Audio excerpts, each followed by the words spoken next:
সম্প্রতি Kolkata already India আমাদের মুস্তাফিজকে বাদ দিয়ে দিয়েছে। তার মূল কারণ কোথা থেকে আসলো? ওই যে হাসনাত আবদুল্লাহর বক্তব্য। এনসিপি নেতা হাসনাত আবদুল্লাহর ভাই সব কানে সব সময় গলাবাজি চলে না, বুঝো নাই? যাক, তার বক্তব্য রাজনৈতিক বক্তব্য, তার একটা জজবা সে স্বীকার করেছে। হ্যাঁ, সেটা মানতে পারি, কিন্তু আমি এটাকে বিকৃতভাবে দেখবো না, সেটাকে সাধুবাদ জানাই। অবশ্যই আমাদের ইন্ডিয়ার বিপক্ষে আমাদের সজাগ থাকতে হবে, ঠিক আছে? কিন্তু যে ভাই, আমি একটা কথা বলি, যে শুনুন, যে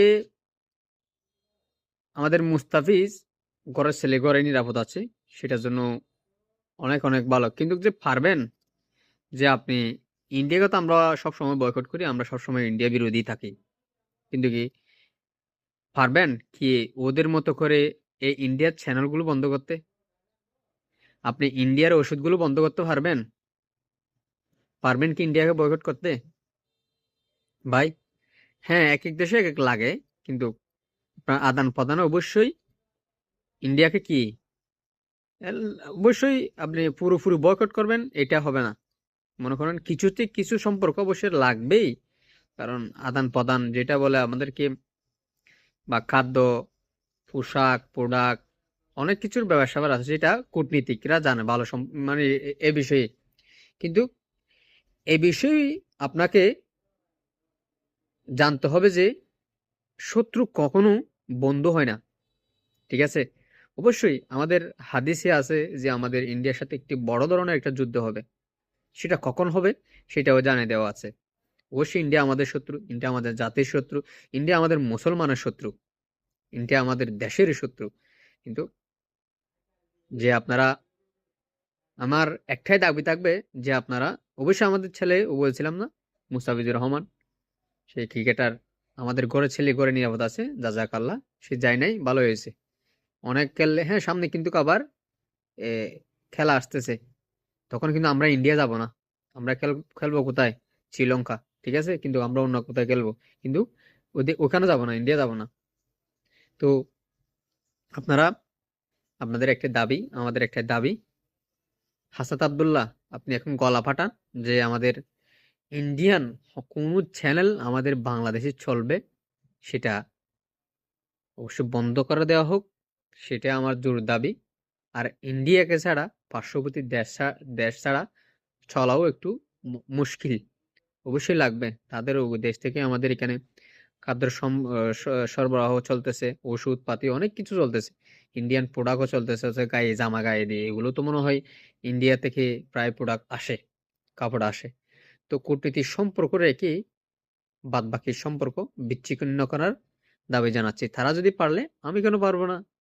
কিন্তু আমরা চাই ইন্ডিয়ান চ্যানেলগুলো বন্ধ করে দেওয়া হোক। আপনি তো মোবাইলে ঢুকলেই তো দেখতে পারবেন যে আপনার ওদের দেশীয় ফিল্ম, ওদের দেশীয় নাচ গান, তাই না?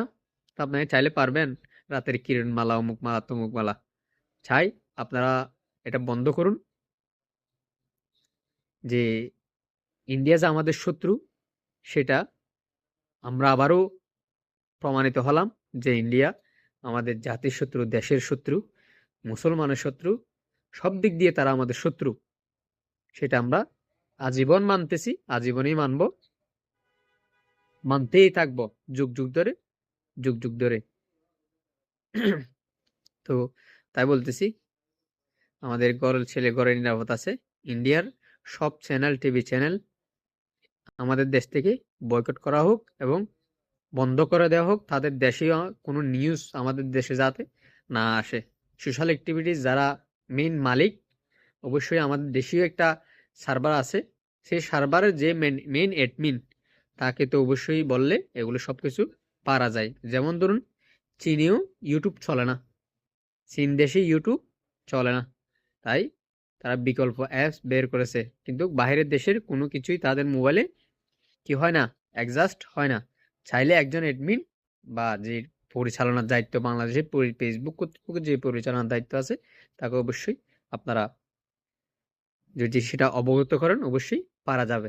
মেইন বন্ধ হবে কি, অনেকগুলো বন্ধ হবে, সেটা চ্যানেলগুলো বন্ধ হলে আমাদের দেশীয় নারীদেরকেও নিরাপদ রাখা সম্ভব হবে বলে মনে করি। বুঝতে পারছেন? আর বেশি কিছু বলতে চাচ্ছি না, কারণ অল্প কথাতেই শেষ করছি। ধন্যবাদ সবাইকে। একটাই দাবি, ইন্ডিয়ান চ্যানেলগুলো বন্ধ করা হোক। শত্রু কখনো বন্ধু হয় না।